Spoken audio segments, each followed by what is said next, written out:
Səlamlar əziz və zülmə məruz qalan Azərbaycan milləti. Bildiyiniz kimi bu günlərim Cümhur-İslami xainanə bir hərəkətdə Azərbaycana həmlə eləyib adi milləti hədəfə aldı. Məncə Cümhur-İslamin bu hərəkətinə səssiz qalmamalıyıq. Biz də etirazımızı bildirməliyik. Güneyli olaraq ayağa qalxmalıyıq və Azərbaycanın yanında durmalıyıq.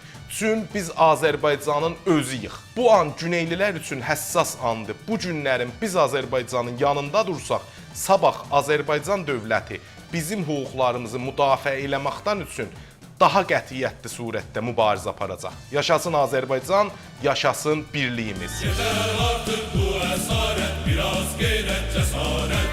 Bitsin qətil, bitsin qaret, gülsün